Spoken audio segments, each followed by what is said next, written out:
TwinSpark, der Motorrad-Podcast.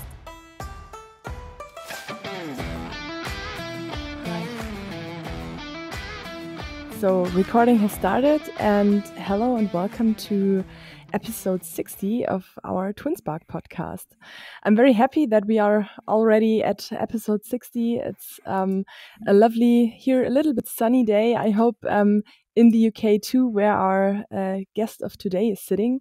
Warm welcome to you, Adrian Sellers. Thank you. It's good to be here. Thanks for your time. So first of all, do you want to introduce yourself in some short sentences before we start to ask you some questions? Sure. Yeah, no problem. Name's Adrian Sellers. I'm head of customization and motorsport at Royal Enfield, based in the not so sunny UK at the moment, near our studio in Leicestershire, England. Absolutely pleasure to be on here. Very cool. Good to have you here. And maybe I'll ask you the first question that every guest has to answer. What got you into motorcycling? How did you start off? I got perhaps a little later start than many. I wasn't born into it. Didn't have any parents riding or anything like that. Went to university for industrial design in the US at the Rhode Island School of Design, and one of the professors in the design program was a Ducati fanatic, and knew some people in Ducati, and so I brought an exhibit of Ducatis to our studio gallery, and it was the first time I'd really been sort of paid attention, I suppose, to them. You know, right in front of you, they're in a gallery setting, and I've been aware of motorcycles before that, obviously, as Harleys thundered by as they do in America. But that was the first time I really looked at them as sort of art objects. And this is just before the art of the motorcycle Guggenheim exhibit as well. So, then going to that, where I sort of reinforced the feeling I'd gotten in the gallery at the design studio, and at that point, pretty quickly discovered that these things were way cooler than the toasters and toothbrushes and computers and whatever else we'd been sketching as part of our design courses, and sort of shifted everything at that point. Any of my projects or school or anything towards that, and ended up then taking a master's in automotive design after my undergraduate finished, just to make sure I had all the skills needed before going into the business, and then went straight in, and I've never looked back. Very cool. And so was that the point when you made your motorcycle license or got your first motorcycle, or did that come later? That was part of the all in, I suppose. Once I decided these things were cool, I immediately went out, and I think that next summer, got back home for the summer break, and immediately took the rider training course, got the license, got a bike, and took it back up to university with me the next year. Which bike did you get yourself? I had a Honda Hawk NT650 GT. Oh, so nice. 1989. So I have one. Actually, I just bought another one. I found Really? It's hard to find here. They were called the Bros in England. And I just, during COVID, somebody was selling one in parts. From America, so it was the American version with the Hawk badging on it. So I bought that. Oh, that's so nice. So a little bit of nostalgia. I think our listeners will be how should I say, hearing this for the 100th time or something. But I'm a total fan of the Honda Hawk because I own a Honda NTV, which is basically a Hawk with a cardan shaft, and so really great bike. And our last guest from episode 59 also owned a Honda Hawk. So this is currently getting a more convenient bike. Yeah, right. For a bike that was only made for, I think, 2 years, it's got a remarkable amount of traction. Mm-hmm. It's great little bike. As a first bike, it was amazing. I remember got it, crashed it several times, and then sold it for more than I paid for it in pristine condition. So it was a total win. All around for that one. I regret selling it to this day, but then I was able to pick up Don't we always regret selling one of our bikes later? It's inevitable, particularly that first one that you develop that relationship with, that one that sort of got you into it and you learned on and maybe wrecked a bit. there you have a real soft spot for that, even if the bike probably hates you passionately. So Absolutely. I can totally feel this. I'll tell you So, a funny story. There is I also ended up working for some of the designers who designed that bike back in the day. I was Cool. working at Honda some years later at the R&D center in just outside of Tokyo. But let's dive Ended into up that. working with some of them. I mean, having a master's degree, was your first choice going to a motorcycle manufacturer to start in design? Yeah, that was that was the goal. Like I said, when I sort of decide on something, I sort of go for it and aim everything in that direction. It was the same with the motorcycling. So I decided that bikes were cooler than toasters. Check. Let's aim the studies at that. I understand that industrial design is not necessarily going to teach me all the skills I need to do automotive. So I did then an exchange program in France at Strat College in my junior year for automotive design. Spent, I guess, about 8-9 months over there doing that. Kept working on the skills, tailoring my final year projects towards motorcycle and two-wheeled vehicles and so on. And then immediately upon graduating, went into the master's program in the UK, and then within, I don't know, a couple months was moving out to California, working for Kawasaki, then Yamaha, and then shifting over to Europe, Italy with Honda, and then to the UK with Royal Enfield. So it's been 100% consistent. Yeah, very good. In a total different way now. But so on which bikes did you work when you were, so Kawasaki was not that long, I guess, but your CV says about 9 years at Yamaha and 4 years at Honda. Is that right? Yeah. So at Kawasaki works a lot with side by sides in particular. Those are huge in the U.S. market, so that's something. In fact, motorcycle sales pale compared to them in the U.S. So quads and side by sides are a huge business. They keep companies like Polaris going, basically. Absolutely. Then with Yamaha, worked on pretty much all of the U.S. market product. A lot of cruisers, motocross bikes, some quads, ATVs, some watercraft. Yeah, so they've got a pretty diverse product portfolio. And then with Honda, it was a lot of advanced design.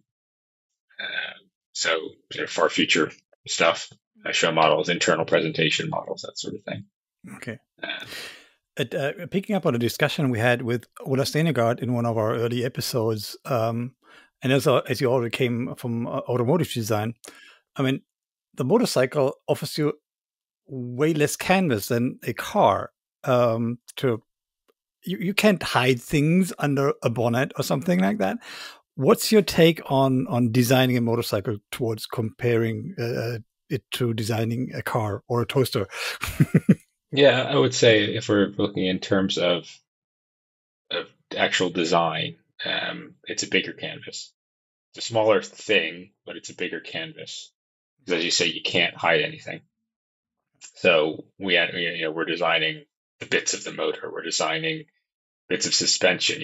Nothing there's no real separation between the functional and the aesthetic on a motorcycle. The seat, you can design the sexiest seat you like, but if somebody can't sit on it, no good. Your handlebars, their position absolutely dictates, so many things. The type of, if you're going for cruising or sports or whatever, completely changes the stance of the motorcycle in a much more dramatic way than it does with a car. Cars are basically moving up and down, slightly longer or shorter. The motorcycle, your whole dynamic changes. So there is so much to consider. And this is why sort of going from an industrial design background into automotive sort of helped a lot, because in industrial design, you're really looking at a lot of details. You're looking at things that are quite often this big, right, in their entirety. And so bringing that sort of attention of detail and material focuses and so on that you get in industrial design, and then applying automotive, which is a lot of styling, how to treat surfaces, how to make things, really gorgeous, is, that having that balance, I think really helped, for then going into motorcycle. So it's because it's really the combining of those two disciplines. In your experience, do you have to have more experience with mechanics and technology when designing a motorcycle towards comparing to design a car? If you work hands-on on bits and pieces of a part, you can design a thing that's not structurally solid. So how does it affect your designing process? It'll depend on the designer quite a bit. So, and on the design studio, and the company and how they handle the process. In some cases, and this is the case at Royal Enfield, you need to have that mechanical sort of understanding. We place a big emphasis on the designers knowing how things work, knowing the manufacturing processes, so that they can design better right off the bat. That's a big deal for us, having designers that can work in CAD, can communicate in 3D and everything with the engineering teams. It's just such a huge benefit as you go through the process. Cuts a lot out. Other studios, your designer is just that.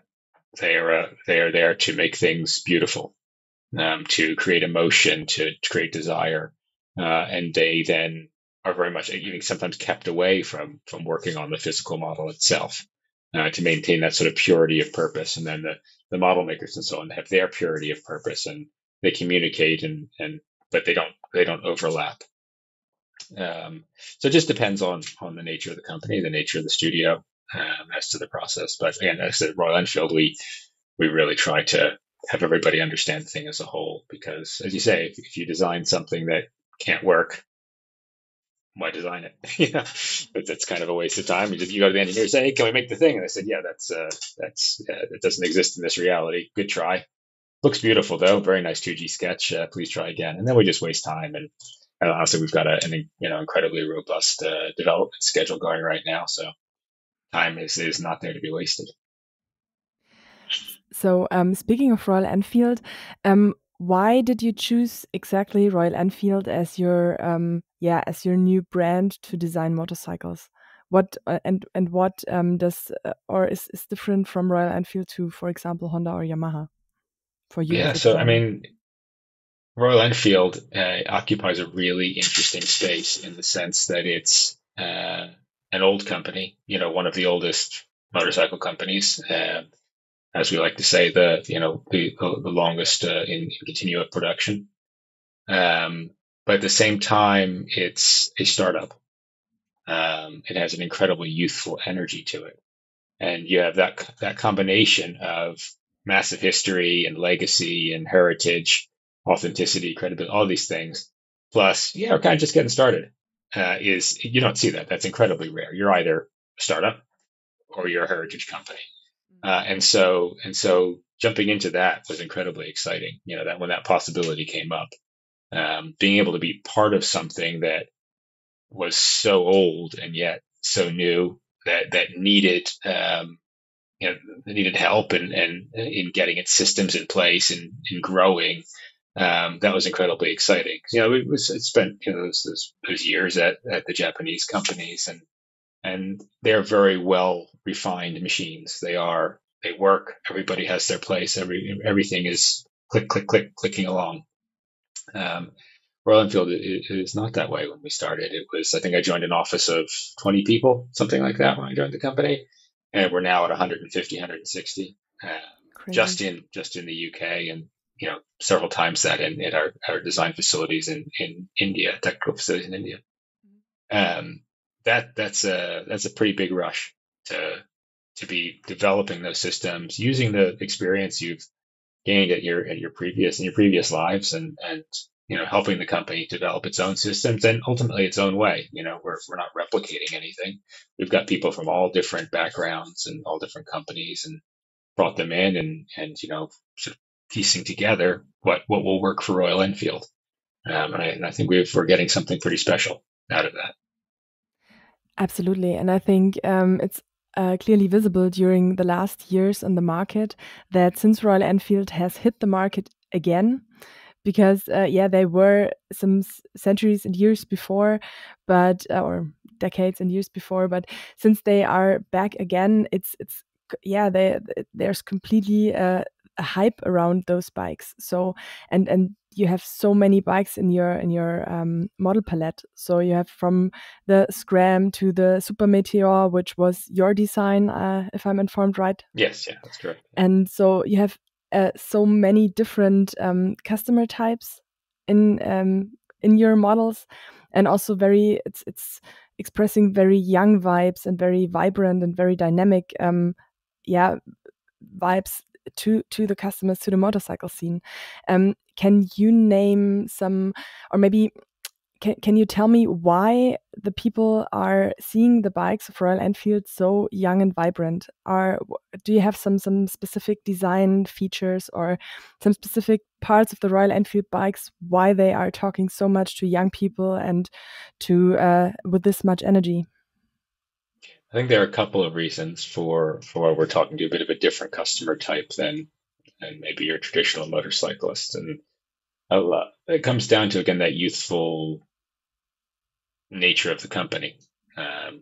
We're not looking to get in there and start slugging it out in the same categories and the same capacities as other makers. We feel that it's diminishing returns there. Everybody's trying to slice that pie up into the thinnest little pieces and get as many of them as they can. And when it comes down to it, motorcycling is about you on the bike, on the road, right, or on the off-road, depending on your proclivity. But it's about you and that bike and getting out there and that fundamental experience of motorcycling. And so we start our designs always, our model concepts, with that. What's going to be the best thing for the customer? What do they want out of the motorcycle? And I think we found that it's a simplicity. You want to eliminate the barriers. You want to eliminate the complexity of the experience. You, motorcycle, into the distance, kind of a thing. And so we aren't overly complex. We aren't loaded with electronics. You don't have a million options. Your bike is pretty basic. We tried for sort of archetypical design. Timeless is maybe sounds a bit self-aggrandizing, but that's kind of the goal, is to have a bike that just, you're like, yeah, that's awesome. That's what it is. That's what I'm looking for. Without worrying about style, overthinking styling language, or what are the form trends of today. Does this work for what we're trying to do? Yeah, it does. Okay, good. I mean, as you say, the Super Meteor, the goal there was a cruiser, make a proper cruiser. Mm-hmm. Okay, so we look what makes a cruiser. It's this sort of proportion. It's the sit-in feeling. It's the big wide bars, and you put that together, the proper wheel size, 1916. You look at it, and it should just be a cruiser. You shouldn't be wondering what it is. You shouldn't be over intellectualizing it. I understand that's a cruiser right off the bat, and I get it, and I'm going to go for that. And it's the same way for our GT Cafe Racer. It is the archetypical cafe racer, in a way that no other cafe racer on the market is. Each one comes encumbered with its own, a little bit maybe too much of a modern tech on it, or they've gone with smaller modern wheel sizes because it handles a bit differently or something. We've chosen to go with, this is what, if we were to make a cafe racer, this is a cafe racer. And then we apply that to everything else as well. Whether it's a Himalayan adventure bike. What do people want to have an adventure bike? They want to be able to knock it over, not feel bad about it, that sort of thing. That informs all those design choices. But it's just about making that thing that is right for the motorcycling purpose that we're aiming at. The interesting thing, just as you answered Karina's question and answered it with simplicity, a second before that, I had that in my mind, because from the I had a funny moment this year. I test rode a Triumph Tiger 1200, super fast, loaded with electronics, a hell of a bike. I dropped it off on a Tuesday, and on Wednesday I picked up a Royal Enfield Interceptor. And that's a jump, yeah. And the first thing I had, I totally feel this. This simplicity, just this bike started, drive. And nothing overcomplicated. Also, last year, I rode the Himalayan last year, the Scrim 411, and it's all like about simplicity, but also the bike is also, I think it sits in a very interesting position because it's affordable, it's simple, and what my sentence will lead to, you have custom in your title. Yes. Yeah. And this is a very interesting aspect I wanted to touch upon. Maybe if I have a simple, affordable bike, maybe you have some spare budget lying around in customizing it. Mm-hmm. What's your take on that? Fantastic. I mean, you think about our competitors, they're quite often double our price. You could have an off-the-rack bike that they make, that's fine. Or you can get one of ours and make it your own. You can express it. And I mean, so much personalization is so important for people today. Whether it's your sneakers or your, the background on your phone or whatever, everybody wants to express themselves, and they can do that so much more today than ever before with, rapid manufacturing and so on. You go on, buy a pair of Nikes, go online, you can make your sneaker. You never were able to do that before. And your choices, again, everything's such a digital experience now. You have so many choices in that sphere as well. So how do you then move that into your motorcycling journey? And how do we, as in a motorcycling world, appeal to that person? Because that person is usually quite younger, and so on. They're looking for these things, these more fluid, let's say, interaction and more personal interaction with products. And so if you're able to take one of our products and have that bit of extra cash to do your thing on it, it becomes entirely more appealing to that customer. And that's the person we need, of course, as a younger generation and so on. So that taking that focus on personalization, enabling that through reducing the barriers of entry, the barriers of purchase, quite often price, is really important. And so for us, it's not just that price, because that really helps, but it also gets back to my earlier answer of simplicity. It's not a complicated product, so you can do what you like to it very easily. If we look at a lot of other modern motorcycles, you unplug one turn signal and the whole thing shuts down on you. That's a barrier to making what you want to make. That'll freak you out, before you even get started. So it all ties together. This approach in design, the price positioning, what we're able to then, what our customer rather is able to then do with it. And so that bit of custom in my title is about, celebrating that, celebrating custom builders around the world, celebrating the individuals who get out there, and whether it's just adding a couple of stickers or being more fundamental changes, it's about saying, hey, look, they did this. That's really cool, and we appreciate that as a brand. And when other manufacturers take a lot of thinking into make their bike customizable with the maybe option to buy other part from the same manufacturers to manufacture bike, and R18, R9T were designed for that purpose also, to make it highly customizable, but off factory. Does Royal Enfield follow a similar approach? That you offer also customizable part by X factory, or is that something open to the fantasy of the buyer? Definitely open to the fantasy of the buyer, but it's also open to a world of third-party manufacturers, and we've seen that growing up around our brand just over the past couple of years.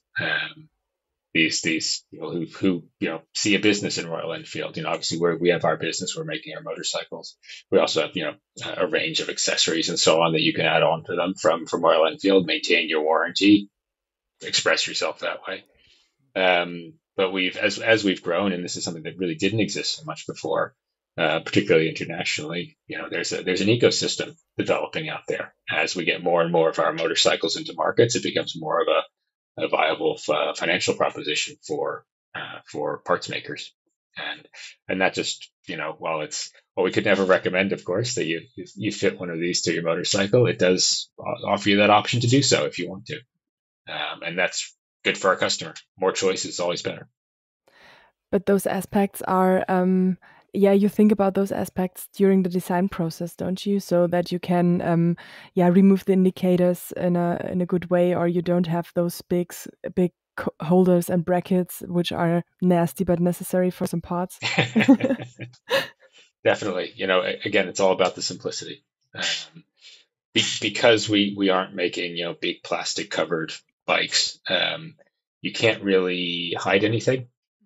And so we have to be super careful about how we route our, wires and hoses and everything, because you will see them. We can't just cover it. You will see those parts. And so in doing that, that also makes it a lot easier for people to play around with it, because we've already cleaned everything up. As you say, you don't have that visible nasty bracket, because we can't, as from our design, we don't want to have that. We need to make it as clean and pure as possible. So in doing that, you have that benefit as well. It also makes it a lot easier for our own genuine accessories to mount them up. You have less obstruction. It's easier to access bolts, et cetera, et cetera, et cetera. And all those parts, all those genuine motorcycle accessories that we create are designed in parallel with the base model. So we're thinking about these things at the same time. So when you come to market, everything matches up and is easily fit and so on. And the concept is maintained both in the base model, but also in all the accessories that you can get for it. Very cool. How about your personal experience with wrenching? Is your bike still a factory or is it custom? And what bike is it? What you're driving currently?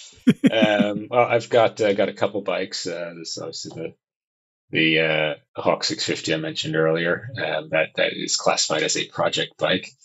I've got a couple of those. Got another Honda CB1 at about the same time period, 1988, 1989.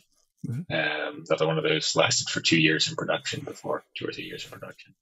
That's also a project bike, i.e. neither of them are on the road, and there are various bits missing and it's being added slowly but surely over, well, we'll see. It's been a couple of years.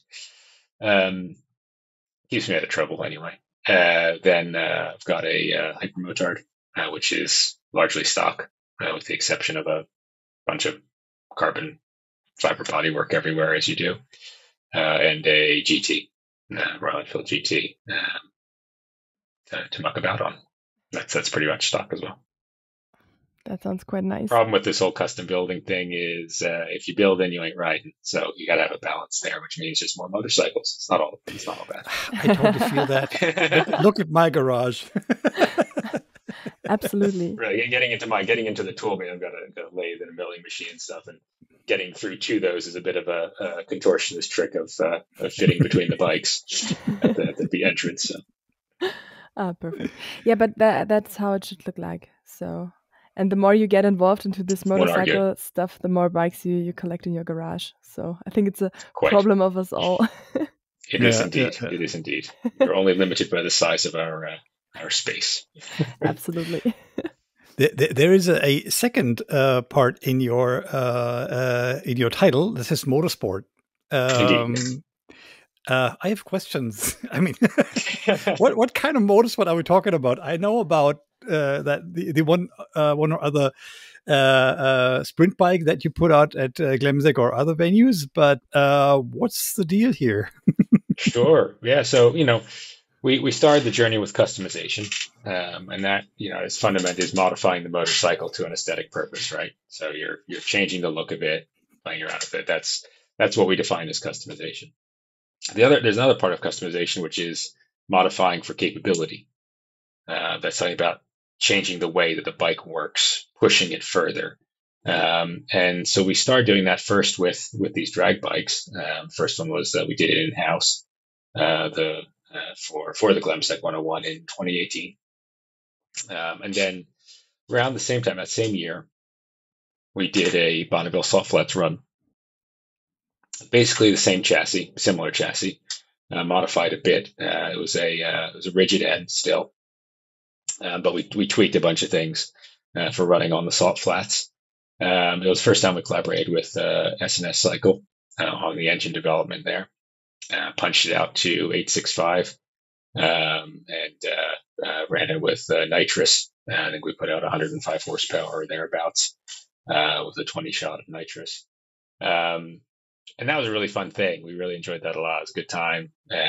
We discovered a lot about our twins motor from that, about how far we could push it. And that got us thinking that there's a lot more applications for this. It's a really actual flexible platform. There's a lot of scope to play around with it. And so we started looking at other opportunities for that, like where could, because an air-tooled twin is not really considered a modern sports motorcycle as such. Like there's not a whole lot of classes that it can fit into. And looking around, we noticed American flat track. And I'd been, going to flat track races for years when I was working in the U.S. And I thought, wait a second, that's a twins-based racing series. Check. It's not all about horsepower. Check, because neither are we. By that time, we knew we could get X amount out of the motor. And we did a little calculation, talked with the guys in S&S, talked with the guys at Harris Performance who built the previous drag bike and salt flats chassis, a subsidiary of Royal Enfield. And we thought, let's give it a try. We think we can probably do something here. It's not 100%. You never know until you try, but we think we can do something. So we got into it. And we're looking forward to hopefully another good racing season this next year. Been for about 4 years now, I guess.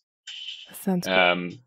As part of that, we then started finding other things. We had a lot of good fun doing that. Okay, what else can we do? So we started the GT Cup in India, which is a one make series. And road racing is known, but not massively popular in the same way that it is in Europe or the US.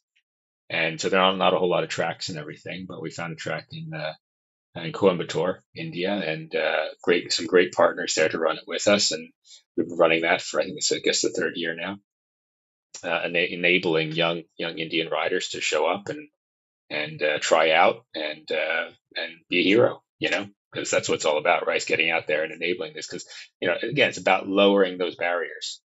It's expensive to go racing. Tires cost. The bike costs. If you crash, there's a whole lot of cost.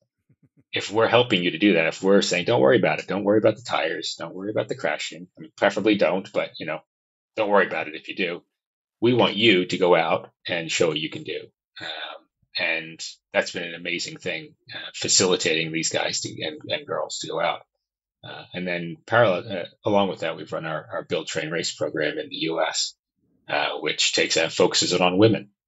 Mm-hmm. So it's about enabling women to ride and drawing that focus to women in racing, but not only racing, building. So they build their racing motorcycle. That's cool. They learn how to work on the bikes. You have Karina's attention. Yes. Wait a minute. I just wanted to ask, where can I apply for this? Well, funny you should ask. Registrations are open as of this past Monday. So, but Build, Train, Race website. In the US, right? Primarily in the US, yeah. We're hoping to expand internationally. We did do a women's outreach actually in Europe. That sort of was the precursor of Build, Train, Race. We worked with a group called the Petrolettes. Mm-hmm. You know them? Yeah. At I guess it was 2019, and we worked with them to build their own. It was like teams of 2 people. Build your bike. We give you the bike. You build a drag racing bike, and then come and race it at Glemsec. And that was the first time we did sort of a program with women, and just so happened to follow on from our Bonneville Salt Flats thing, in which we actually had a young female rider as well. She, 18-year-old Kayla Rivas. And that was just an amazing thing. And, the feedback we got from having a woman rider on there as well as being an unexpected thing from Royal Enfield. And I was like, what the hell are you doing? Then going not only that, and so doubling down and saying, hey, and also we want to draw a highlight that this is a woman riding, and carrying that through into Petrolettes and then into Build, Train, Race has been a really amazing journey. It's such a gratifying thing to see the crowds and just everybody cheering for these women, and hopefully helping make them full on racers. they'll only be in BTR for a limited time, but it's a success if they go on and then race in other professional series with other bikes and so on. That would be our goal, would be to keep them going. So yeah, it's an amazing thing. Like I said, we've just launched registrations again. Okay. For the 24 program this week. Yeah, unfortunately, the US is a bit far away from Munich, but I will check the page because it sounds really interesting, and also I'm a personal fan of this accessible concept because mostly, or I know very many women who have problems to find a motorcycle which they can already or which they can ride. Not only race but ride, because maybe they don't reach the ground because their feet or their legs are a bit shorter than I hope it's not just women. I'm not exactly tall either. I'm sitting down, so smaller you're not people. seeing it, but yeah, absolutely. But I fully know, sympathetic there. I know so many persons, but men, I think, don't have or sometimes have more guts to ride a motorcycle where they cannot reach the floor or the ground properly with both legs. I think women have don't more. know if it's. I think that's a perception built on history rather than on reality. You know what I mean? Like there is no reason to think that for anybody, man or woman. And I think a lot of it has to do with motorcycling being historically such a male-centric activity. We look at any given market, it's like you get 12% are women. That's not cool. Yeah, that it should be, if anything, it should be 50-50, get in there. And so part of this is changing that perception. It's not just guys greasy hands working on their bikes, very manly. The only reason it's manly to be working on your bike with greasy hands is because that's how it has been. Yeah, it's just it doesn't need to be that way, right? Should be women working on it as well. Again, 50-50. So that's what we're trying to change, that perception. Is it's short, tall, whatever, doesn't matter. It's still a bike. You're still a person. Get on it and go. You want to work on it, you work on it. You're just as capable. And so we want to, hopefully by repeating that and engaging with everybody about it, hopefully we can get other makers to start doing that as well. And because if we're just doing it, that's not working. Others need to get in as well. Other brands need to get in on it. That's when we actually can really affect change. So, but hopefully we're able to do our little bit for it. Yeah, I think it's a good step by those programs or those proactive actions. And also, if you have the attention of the community when women are riding, it's always a good thing. And I never experienced someone who didn't talk to me because I was a woman or I'm a woman rider. So it's always, door opener sometimes. Motorcyclists are a great equalizer, right? It's Absolutely. A common experience. We are all riding for that same reason. And everyone's feeling the same and having the same pictures in their minds. You got the same grin on your face. You're Absolutely. happy to see fellow riders on the road. You're happy to have a chat at a rest stop. None of that changes. And it's just about hammering it home that experience is so open to everybody. Why we are talking, because in Germany there is this, or around the world there's this greeting of motorcyclists with the left hand. How do you do this in the UK, where you ride on the left side of the road and you have to have your right hand on the throttle? How do you greet each other? Right. So the British are very understated people, and so it is usually just a polite nod of the head. Okay, so. Exactly. Right. Civilized greeting. The James Bond way of greeting. Yeah, you get it. Exactly. Perfect. This question is spinning around my head since decades, and now I got a proper answer. Thank you. There you go. Happy to have an American tell you about British. Let's talk horsepower. I'm a guy. I want to talk horsepower. At the moment, you're covering like doing your stereotypes. Yeah, I know. Somebody has to touch upon that. At the moment, if I'm aware, you have a bandwidth of 20 to 48 horsepower in your model palette. Yes, about that. If I'm correct, from 350 to the 650. We talked about racing earlier.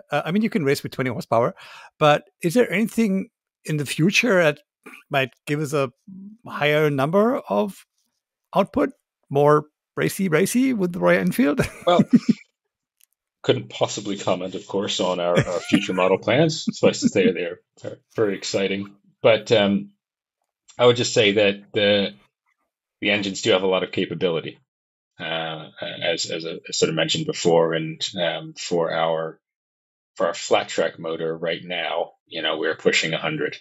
I have a base of, as you point out, about 46, 47, somewhere in there. There's a lot of possibility, in the platform and also in the singles platform, our singles platforms. As you know, we're in the middle of a launch right now in the Himalayas with our new 450 platform. That's our first liquid cooled motor. So that's a big, exciting thing for us as well. And that also heralds some very interesting possibilities too. That's a paradigm shift for us. And while we're still committed to the simplicity of those air-cooled motors, it does give us a little extra something to play with. We will. The only thing I rode the Himalayan last year, and the only thing that was missing after touring it cross country from Frankfurt to Berlin, I was like a little bit more oomph. Because 27 horsepower on the Autobahn doesn't do very much. It's okay on the public roads, but that was my only wish. To maybe something in the 45 horsepower range would be great.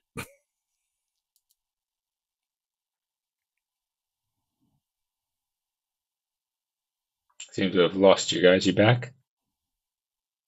Yeah, I think I was out, but the recording was still on. The recording was still going. We are still recording. But I can repeat my question. The only thing I was missing from riding the Himalayan last year cross country from Frankfurt to Berlin was a little more oomph than the standard 27 horsepower to have something more by overtaking on the Autobahn. So something in the 45 horsepower range would be really lovely. Can you comment on that? Sure. I think you will want to try out our new Himalayan, fresh off the press, as it were. And in dealers near you very shortly, because I think that'll answer a lot of your questions there. If you're looking for about that horsepower, she delivers. Very nice. I think, give it a try when it's available. Definitely get on, give it a try. Absolutely, will do so. It's a fantastic bike. Yeah, but how if you can maybe paint a picture what Enfield, in your opinion, should be like in 10 years? What would be different? What would be the same?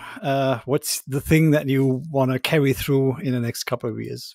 Yeah, I think the important thing for us is maintaining that simplicity, that purity of purpose, that focus on the customer and their experience.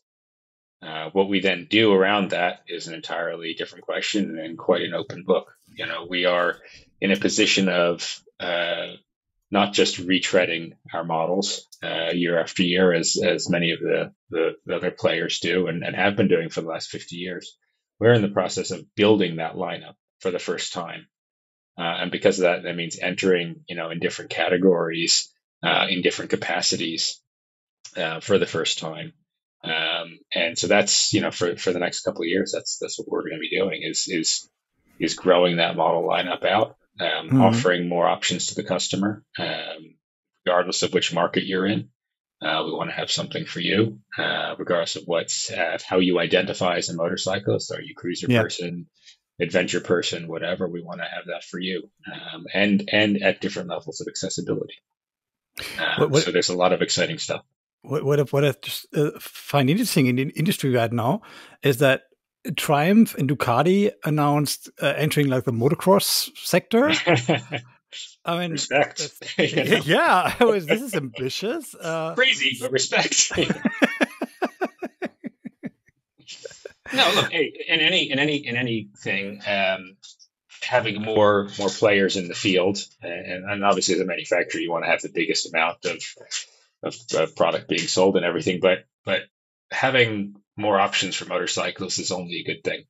When we are losing companies and we are losing players out of categories, that's not good. And so when you see a maker going in, whether it's Triumph Ducati in motocross or somebody else in a different segment, that's very exciting because it means it's something fresh and new coming into the motorcycling world, and the more of that we have, the better. Mm-hmm. But another thing, we're talking combustion engines, but electrical engines or powertrains are the thing of the future. Supposedly. Supposedly. I mean, what's Royal Enfield's plan for that, entering this new category? Sure. Well, as you know, we've taken a stake in Stark Future, which is it's made an amazing, speaking of motocross, made a particularly amazing motocross bike. I think as our CEO Govind has said, we are actively pursuing options in this field with a not too long-term view to having something available for consumers. So we're actively looking at that. We're actively engaged in it. It's inescapable as a thing, right now. Whether it's the future is yet to be determined. But it's there, and it's fun. And, honestly, the experience of riding an electric bike is a great time. Again, it comes down to the same thing. Irrespective of internal combustion or electric, why are you getting on a bike? Get out there on two wheels, have a good time. Done. Out you go.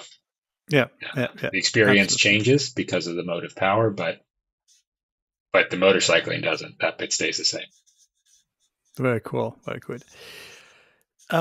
Adrian, it was a pleasure having you on. Unfortunately, we have to keep this short because we have other meetings to attend. Unfortunately, we lost Karina. She lost the connection. She just wrote me. So that leaves it to the two of us to wrap things up. Any final thoughts you want to share with us about you, Royal Enfield, and the future of motorcycling? I would say it's an exciting time.